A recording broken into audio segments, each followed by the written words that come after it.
Europe was once alive with promise. Sprawling villages, wooden temples rising from the earth, fields heavy with grain, and children running between homes made of clay and timber. Trade routes stretched hundreds of miles, carrying tools, pottery, and ideas. It looked like the dawn of a golden age, and then it stopped. Entire cities burned, populations collapsed, cultures that had endured for centuries vanished into silence. For decades, no one knew why. War, famine, migration, none of it explained the speed or the scale. The answer was hidden in something smaller than the eye could see, waiting in the teeth of the dead. 5,000 years ago, Europe stood on the shoulders of an agricultural revolution. Farming had spread from the Near East to the Atlantic coast, and it transformed daily life. People no longer lived as scattered foragers. They built permanent settlements. Vast villages like Majdaneckie and Talianki in modern Ukraine grew into proto-cities, housing tens of thousands of people. Imagine the scale, larger than ancient Athens, centuries before Athens even existed.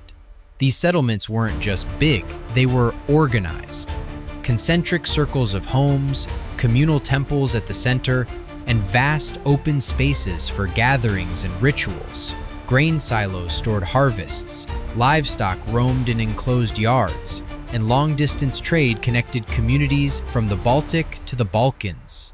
On the surface, it was stability, but beneath it, hidden fragilities. These communities had no drainage systems, no waste management, and no medical defenses. Humans lived cheek by jowl with animals, sharing food, air, and water. And when thousands of people packed into one space with little sanitation, they unknowingly built the perfect stage for something microscopic to thrive. These were not just villages, they were incubators. Yet, for the people who lived there, everything seemed normal, even promising. The land was fertile, the houses stood strong, life felt secure. But history teaches us, it's often when societies feel strongest that cracks begin to form. And in these settlements, the first cracks would appear in the most unexpected way. Then, without warning, Europe's great Neolithic cultures began to unravel. Between 5,000 and 3,000 years ago, the archaeological record tells a chilling story. Pottery styles that had endured for centuries vanished. Burials rich in symbolism gave way to hurried graves, or none at all. Longhouse villages were abandoned, their fires left to smolder. Entire cultures like the Cucuteni Tripilia and the funnel beaker simply disappeared. What happened? Archaeologists struggled for answers. Theories emerged: climate change, warfare, social unrest. But the collapse was too sudden, too widespread. This wasn't a slow decline. It was synchronized across a whole continent. Think about it. Civilizations don't just walk away from cities of 50,000 people without reason. They don't abandon rituals that define them for generations. Yet that's exactly what happened. The scale of disappearance was staggering. Genetic diversity dropped, settlement density plummeted, and within centuries, whole traditions were gone. The mystery lingered like a shadow over European prehistory. War alone couldn't explain it. Climate change didn't fit everywhere. And migration didn't happen quickly enough to match the suddenness of the collapse. Something was missing from the equation. Something invisible, silent, and devastating. For centuries, the mystery stayed buried until a breakthrough came from the most unlikely of places. A grave sealed for millennia, holding teeth that still carried the microscopic fingerprint of a killer. The discovery began in Sweden. Scientists drilled into the pulp of ancient teeth, hoping to recover traces of diet and ancestry. What they found instead was astonishing: the DNA of Yersinia pestis, the same bacterium responsible for the Black Death, but thousands of years older. And it wasn't just Sweden. Graves from Latvia, Russia, and the Baltic to the Caucasus tested positive too. Over and over in dozens of burials, the same culprit emerged: plague. But here's where it gets even stranger. This wasn't the medieval strain spread by rats and fleas. These Neolithic versions lacked the gene that made flea transmission possible. So how did it spread? The answer remained murky. Was it droplets from human breath? Contaminated food? Close contact with livestock? Whatever the method, it was lethal. These were communities with no immunity, no knowledge of disease control. Once plague entered a settlement, it could rip through families, wipe out villages, and leave nothing behind but ashes and silence. This wasn't just an isolated sickness. It was a pandemic before the word existed. And the deeper scientists dug, the clearer it became. This ancient plague wasn't a footnote, it was a turning point. But there was still one question haunting researchers. If fleas weren't carrying it, then how did it move so fast across such vast distances? The answer might lie not in microbes, but in people. Around 3000 BCE, a new force surged from the Pontic-Caspian steppe, the Yamnaya. Nomadic herders with wagons and horses, they carried not only their culture, but also their genes across Europe. Within centuries, their descendants replaced vast swaths of the Neolithic population, reshaping Europe's genetic and linguistic landscape. Here's the debate. Did the Yamnaya bring the plague with them? Or did the plague come first, clearing Europe and leaving it open for them to settle? The evidence is tantalizing. Some plague strains date just before Yamnaya expansion, suggesting the disease was already present. Others overlap perfectly with their migration paths. If the Yamnaya carried plague into Europe, they might have acted as super spreaders, connecting distant populations that had no immunity.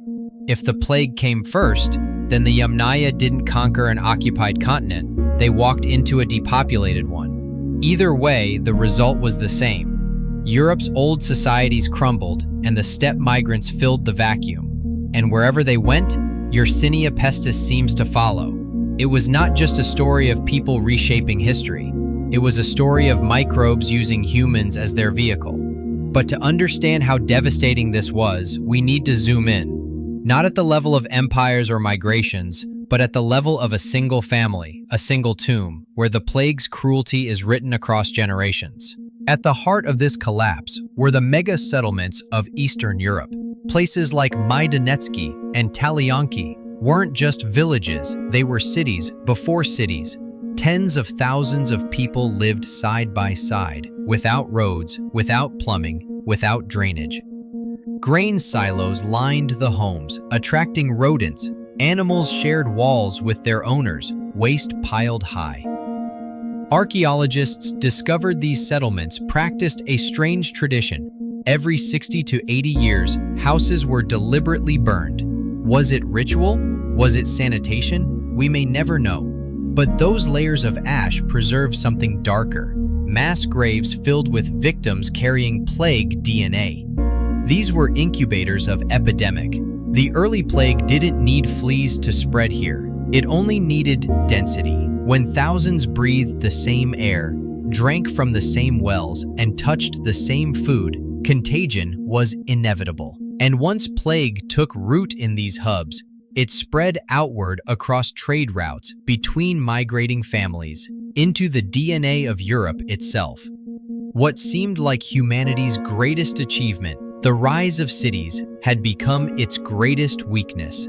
But the most heartbreaking evidence of all doesn't come from sprawling proto-cities. It comes from one quiet tomb in Sweden, where an entire bloodline was erased across 3 separate waves of infection. On the island of Åland, archaeologists uncovered what looked like a typical Neolithic burial, but inside were 38 people, all related, buried across more than a century. This wasn't a single tragedy. It was 3 waves of devastation. The first outbreak killed several family members. Survivors rebuilt, resealed the tomb, and tried to move forward. Then, decades later, the plague returned a different strain, the same pathogen, and struck again. More graves were added. Finally, a third and even more contagious version swept through, this time airborne. The family resealed the tomb one last time, and then no one came back. DNA testing confirmed the horror. 3 genetically distinct plague strains, each more virulent than the last. The final wave was likely pneumonic, spreading through droplets in the air. In a tight-knit farming community, it would have been unstoppable. This single tomb captures the slow-motion extinction of a family, not by war, not by famine, but by an invisible enemy, returning again and again until nothing was left. Multiply this by hundreds of communities, and you begin to see why entire cultures vanished. But the story doesn't end there, because the plague didn't just kill. It reshaped what kind of societies would emerge in its wake. The earliest plague lacked the YMT gene, meaning it couldn't survive in fleas. It spread only through close contact. That was deadly enough, but over time, the bacterium evolved. It gained new genes, new survival tricks, and new transmission methods. By the time it resurfaced in the 6th century CE during the reign of Emperor Justinian, the plague was fully weaponized. Carried by fleas and rats, it spread through trade ships across the Mediterranean. Estimates suggest it killed tens of millions, up to half the population of Europe. And centuries later, in the 14th century, the Black Death struck. This time, plague erased nearly half of Europe's people again. Cities emptied, families disappeared, and yet even that wasn't the beginning.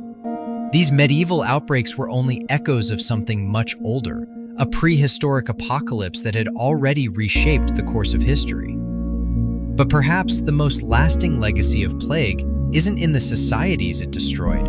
It's in us, in the very DNA we carry. Pandemics don't just kill, they sculpt survivors. Genetic studies show that after the plague, certain immune system genes shifted dramatically in frequency.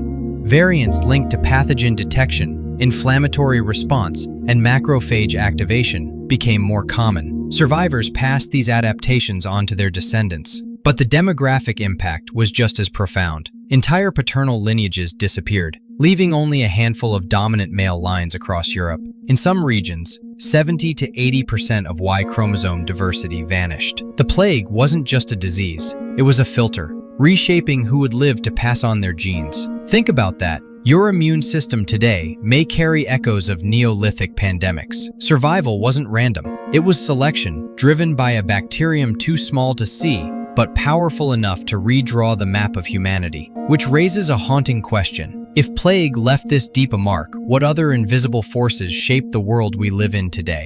A Neolithic plague wasn't just an outbreak. It was a turning point in human history. It ended cultures, erased cities, and silenced languages. But it also built the foundation of the world we know. The rise of inequality, fortified settlements, warrior elites, all of it can be traced back, in part, to the devastation wrought by a microbe. For thousands of years, no one remembered this apocalypse. No myths recorded it, no chronicles described it. Only bones, ruins, and DNA kept the secret. Now, as science uncovers the truth, we see that Yersinia pestis wasn't just a killer. It was an architect, silent, invisible, and relentless. It reshaped the destiny of civilizations. So when we talk about pandemics, we're not just talking about temporary crises. We're talking about forces that rewrite biology, society, and even memory itself. And maybe the most unsettling part, we didn't even know this story until recently. It was always there, waiting in the teeth of the dead. Thank you for watching. Be sure to subscribe and join us for the next video, where we uncover more untold stories from humanity's past. Each episode carries us further into the mysteries of history, connecting us to the people and events that shaped our world today.